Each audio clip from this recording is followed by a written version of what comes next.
And just like that, we're back. 2025 in the city of Mexico.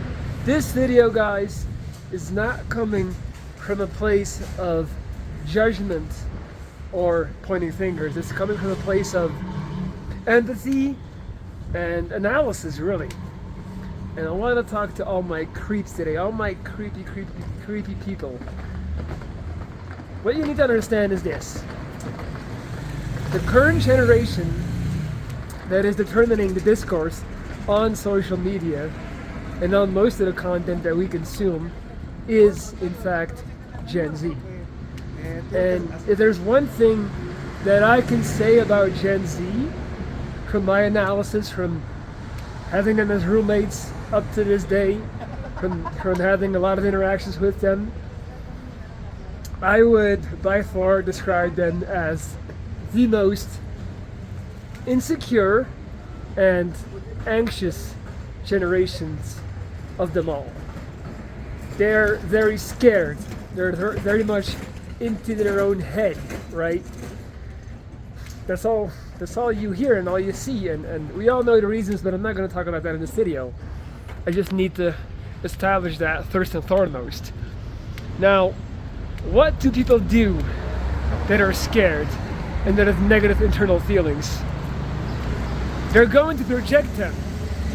That's the way it works. And how does Gen Z project those emotions? They have this infatuation with calling everything weird. Like, just think about the extensive vocabulary that they have developed in terms of different words, different phonetics, semantics to describe the same thing. Weird, sus, cringe, creepy. These are all, in my opinion, the should I say, buzzwords of their generation. And so we have arrived to this point where everything is weird, everything is sus, everything is creepy, or everything is like, think about the word rando. Have you thought about what that really means? And it has such a negative connotation, like, oh, this rando, that rando. So for those that don't know, rando basically means random person, but really when you think about it, what is a rando? Let me tell you what a rando is. A rando is a human being. Like, that sounded weird. I mean, now I did it. A rando is just a person that you basically don't know yet, that you don't have a preconceived notion of, so they can swing both ways, right? Like any other person that you have no idea about yet. But they choose to call it a rando.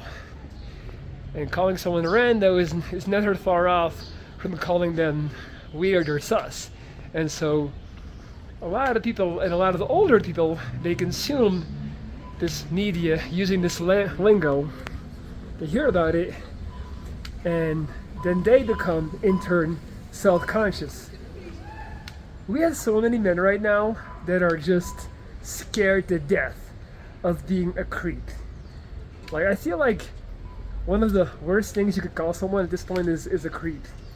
Guys, you're not a creep. Most of you are not creeps, okay?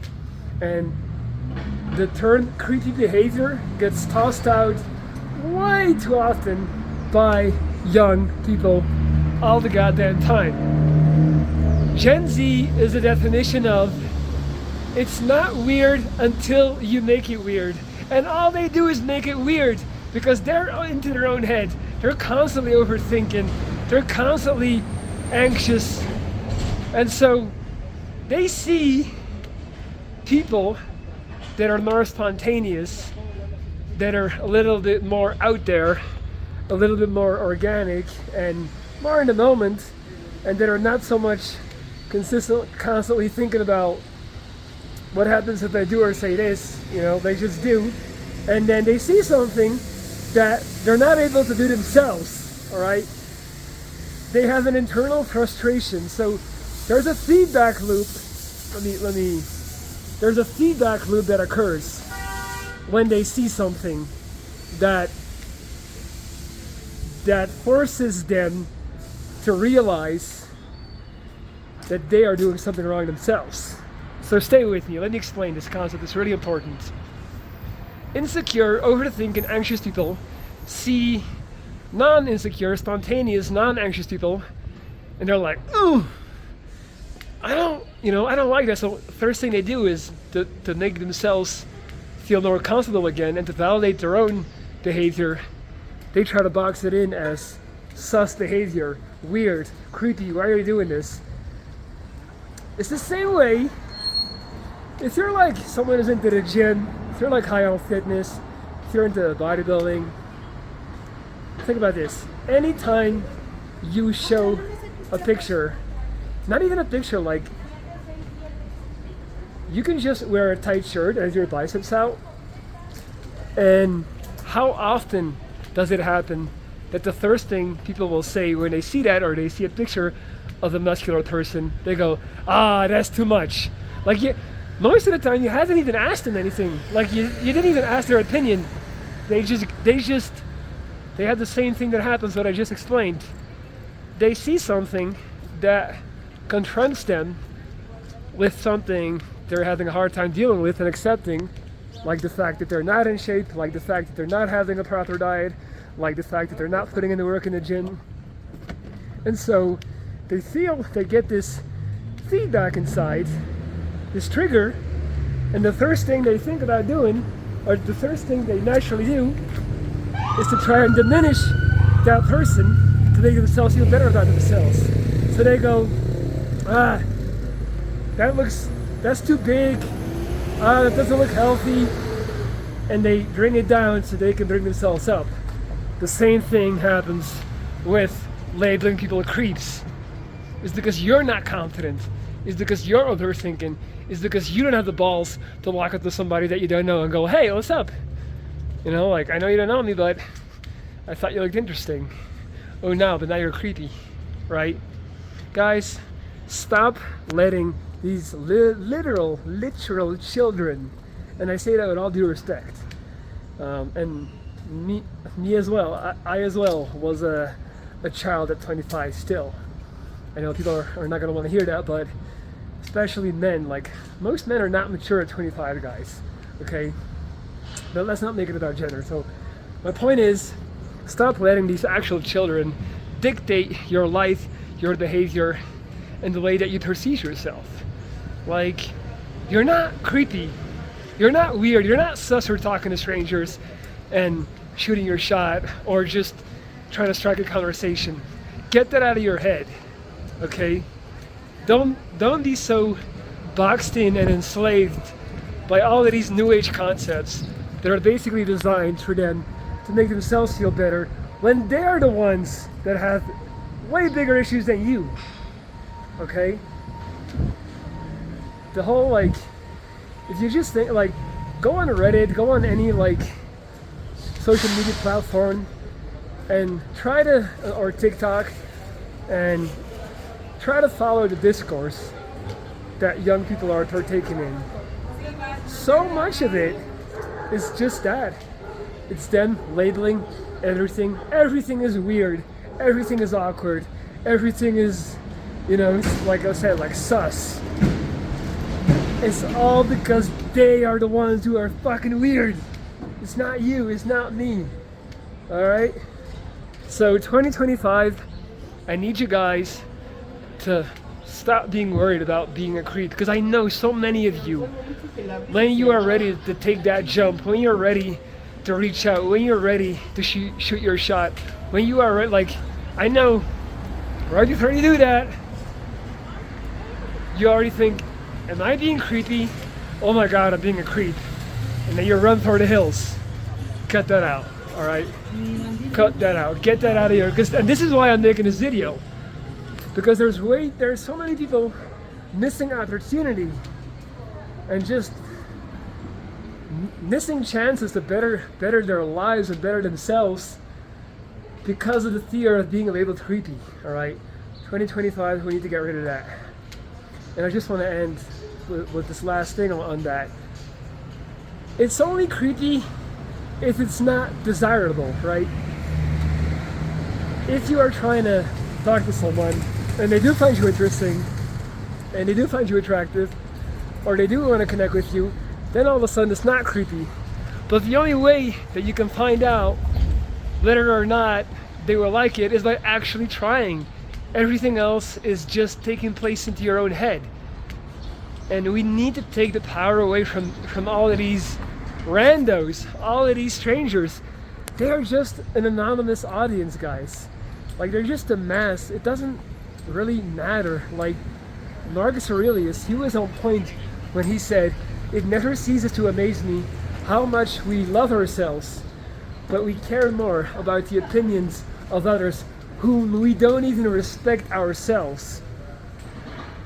All this is just the audience. Like, it's the exact same reason why I am absolutely unbothered walking around, filming myself in public, people staring at me, people going like, "What are you doing?" You know, like, look at this main character filming himself in the middle of the street.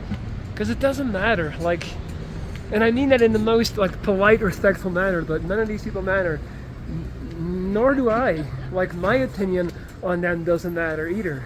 Like, it's not that serious. None of this is that serious. It's all a big game. It really is. Luis, viva Mexico! Viva Mexico! Mamuchi! There you go. You can just, shoot the shit. You can just say whatever. Do it with a smile. Deliver it with energy.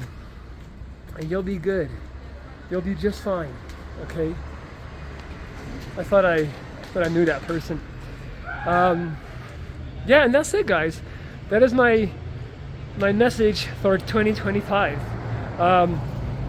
If you've noticed, like, this was definitely one of my more shouty videos, in the sense that my English isn't there, my grammar isn't there, my mind isn't there, and that's because I'm only on day 4 of getting back to Mexico City, and I'm one of those people where jet lag just absolutely cripples me. And I know for a lot of people, jet lag is just like a 1 or 2 day thing, if even. For me, it messes up my emotions, it messes up everything, it messes up the way I look at the world. Like, I feel utterly depressed. Like, right now, like, me making this video I'm forcing myself. And that's why you might notice I don't have my usual, that raw, animalistic energy. It's because right now my body is giving me signals, like, neurologically, I feel horrible. I feel very unhappy. But luckily, I know, and I've learned to distance myself from these neurological inputs. I know and I realize I'm objectively happy, and I'm objectively where I want to be. Though I don't feel that way, I know I'm doing way better than how I'm feeling. Alright? And that's a big one. Not just for jet lag, but for everything in life, basically. Don't try to chase happiness. Don't try to chase constant feelings of euphoria. Try to try to achieve rather, balance. Try to achieve the ability to control your emotions and experience them, watch them, validate them, but don't let them run your life. You're in charge of your kingdom, nothing else. And like, how could I feel bad when this is my reality? Look at this. Plaza Rio. One of my absolute favorite plazas in the whole of Mexico City.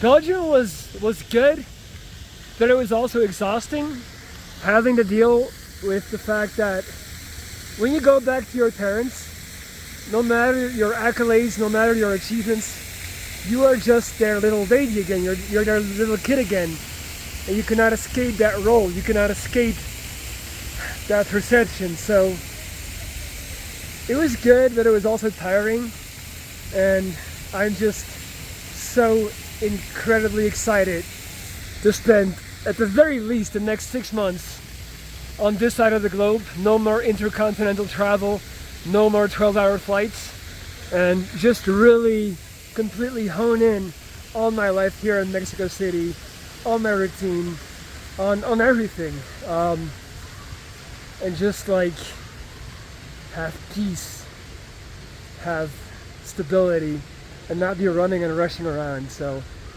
good things are coming, guys. This channel is about to take off. It's already taken off, but it's about to take off even more. So one last thing, I'm still taking on new clients, so if you're looking to work with me, if you want to have video calls with me on a weekly basis where we go over the things that you may or may not need, or where I give my direct input, and on top of that, I'm also reachable 24/7 through text. That's included in the package. Hit me up and let me know. Oh, by the way, this is like one of the most I would say gentrified bars. So this is where all the fancy expats come to have their coffee in the place I've just passed. I don't know why I mentioned that, just thought I would throw that in there. I'm all over the place, guys. Remember, you're not a creep. It's them, it's not you. Bye.